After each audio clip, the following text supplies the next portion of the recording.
हाय। यदि आप एग्जाम में पास होना चाहते हैं या आपको अच्छे मार्क्स चाहिए तो one of the best methods होता है कि last year means previous years के क्वेश्चन पेपर सोल्व करना, उनकी प्रैक्टिस करना।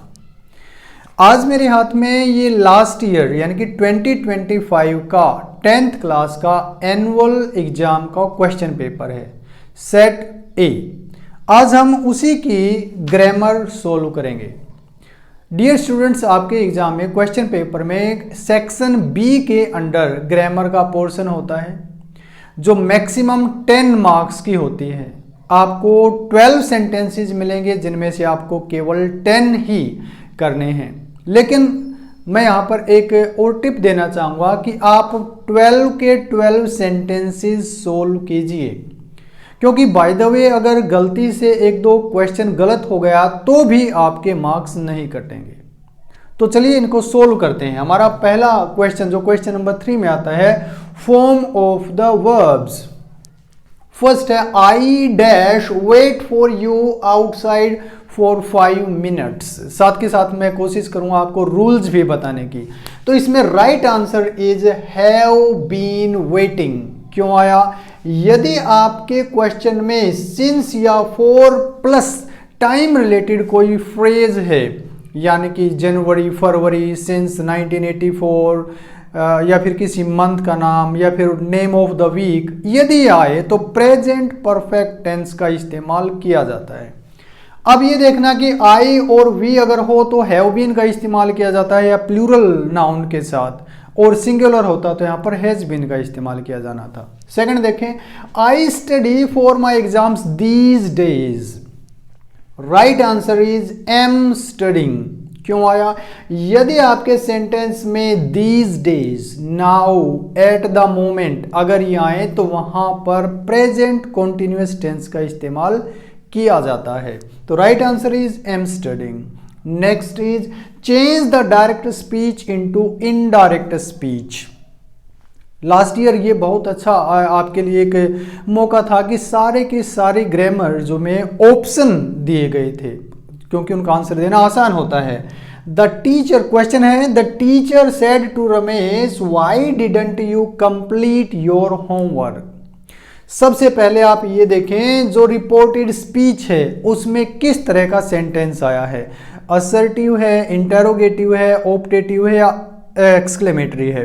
तो यहां पर देखिए आपका क्वेश्चन इंटेरोगेटिव सेंटेंस है। इंटेरोगेटिव सेंटेंस में हम क्या करते हैं, सेड टू को आस्क्ड में चेंज करते हैं, और WH वर्ड अगर आया तो एज इट इज उसी वर्ड का इस्तेमाल किया जाता है रिपोर्टेड स्पीच को इंट्रोड्यूस करने के लिए। अब ऑप्शन देख लीजिए इसमें, the teacher said, the teacher sorry asked. अब इसमें सेड टू आया है, देखिए आप आंसर कैसे देंगे। तो इसको 2 मिनट के लिए आप काट दीजिए, बच गए हमारे तीनों में आस्क्ड आया है। Next why as it is आएगा, इसमें भी वाई आया, इसमें इफ आया है, यानी कि ये आपका गलत हो गया। अब हमारे पास 2 ऑप्शन बच गए, ए और डी, दोनों में वाई आया है। नेक्स्ट स्टेप देखो, डिडंट आया है, डिडंट यानी कि पास्ट इंडेफिनिट, इसे चेंज करते हैं, पास्ट परफेक्ट में हेड नोट का इस्तेमाल किया जाएगा। अब इसमें हेड नोट आया, इसमें डिड नोट आया, यानी कि ये हमारा गलत हो गया। तो राइट आंसर हमारा क्या हो गया, the teacher asked Ramesh why he had not completed his homework. साथ के साथ आप ये चीज जरूर ध्यान रखें, जब हम इनडायरेक्ट स्पीच में चेंज करते हैं तो लास्ट में हमारा जो सेंटेंस होगा वो सिंपल होगा, सारे पंक्चुएशन मार्क हट जाएंगे, केवल फुल स्टॉप लगेगा। Next, Yashika said I didn't like watching horror movies. ये सिंपल सेंटेंस है। देखिए तो इसमें क्या करते हैं, सेड को Yashika said that, Yashika said that, Yashika said that, Yashika said, यहां पर इफ आया है, यानी कि ये ऑप्शन गलत हो गया, बच गए 3। नेक्स्ट पॉइंट देखते हैं, इसको इंट्रोड्यूस करने के लिए दैट का इस्तेमाल, आई फर्स्ट पर्सन का प्रोनाउन है। देखिए जब भी आप प्रोनाउंस चेंज करें तो आसान रूल क्या होता है, SON 1 2 3, यानी कि फर्स्ट पर्सन के प्रोनाउन को चेंज करेंगे सब्जेक्ट के मुताबिक। तो सब्जेक्ट हमारा यशिका है, यशिका यानी कि शी का इस्तेमाल। तो Yashika said that, she don't को चेंज करेंगे डिड में, she didn't like watching horror movies. अब इनमें से देखिए राइट आंसर क्या है, यशिका सेड दैट आई, ये चेंज उन्होंने नहीं किया। यहां पर देखिए Yashika said that C didn't like watching horror movies, right answer, क्योंकि इसमें भी डज आया है। Next, articles. English is the language of dash English, English is the language of the English. जब हम किसी कम्युनिटी को रिप्रेजेंट करते हैं तो वहां पर द प्लस एडजेक्टिव का इस्तेमाल करते हैं, जैसे कि द पुअर अगर हम कहेंगे तो पुअर लोग, द रिच कहेंगे तो अमीर लोग। इसी प्रकार द इंग्लिश कहेंगे जो हम इंग्लिश लोगों को, अंग्रेज लोगों को रिप्रेजेंट करते हैं। यहाँ पर क्योंकि ये लैंग्वेज नहीं है, यदि यहाँ पर लैंग्वेज होती तो हम द का इस्तेमाल नहीं करते। I get a stipend of ₹1500 a month, a month का मतलब यानी कि ईच मंथ, प्रत्येक महीना। So right option is a. Next is punctuation. Unless you work hard you can't stand first.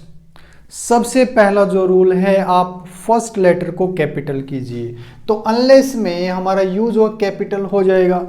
Unless you work hard you can't stand first, यहाँ पर तो आपका जो इंट्रोडक्टरी क्लोज है उसके बाद कोमा आता है। यू कांट के बीच में एक अपोस्ट्रोफी आएगा और स्टैंड फर्स्ट लास्ट में फुल स्टॉप। तो पहला देखिए आप, अनलेस यू वर्क हार्ड, यहाँ पर कोमा नहीं लगा, इसका मतलब ये हमारा गलत हो गया। Unless you work hard, again unless you work hard, इसके बाद कोमा आप देखिए, unless you work hard you can't stand first, तो हमारा राइट आंसर हो गया C. Next is the teacher said students don't make a noise. The teacher said, the teacher पहला letter हमारा कैपिटल रहेगा। अब ये हमारा इनडायरेक्ट स्पीच में है, तो the teacher said comma inverted comma begin. जब हमारा रिपोर्टेड स्पीच होता है तो पहला हमारा जो लेटर होता है वो उसे हम कैपिटल में करते हैं। तो स्टूडेंट्स, अब किसी को भी जब हम संबोधित करते हैं तो उसके बाद कोमा लगाते हैं। डोंट की जो ये फॉर्म होती है, ध्यान रखें आप, एन और टी के बीच में हमारा कोमा आता है। So don't make a noise, last में हमारा फुल स्टॉप और इन्वर्टेड कोमा क्लोज। इस तरह का सेंटेंस स्टूडेंट आप जरूर ध्यान रखें, मोस्ट प्रोबेबली किसी न किसी कोड में आपका जरूर मिलता है।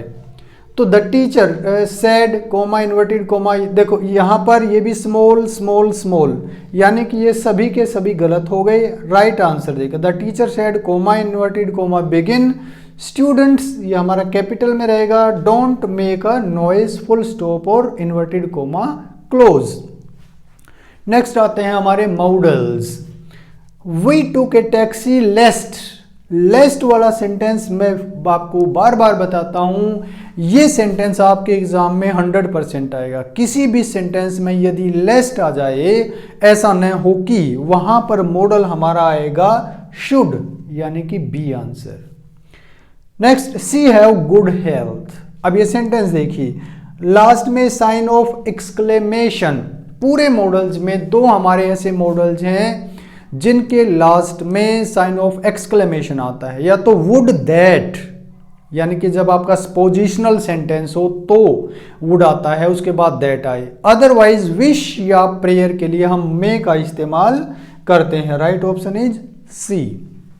Next is non finites of the verb. This question is difficult to solve. Right answer is B. जब इजी डिफिकल्ट, अगर ये इजी डिफिकल्ट ये वर्ड अगर आए हार्ड, तो उसके बाद टू प्लस वर्ब का इस्तेमाल हम करते हैं। Next is you had better stop, यहां पर हम बेयर इन्फिनिटिव का इस्तेमाल करते हैं। Had better, had rather, would rather अगर हो तो बेयर इन्फिनिटिव का इस्तेमाल किया जाता है।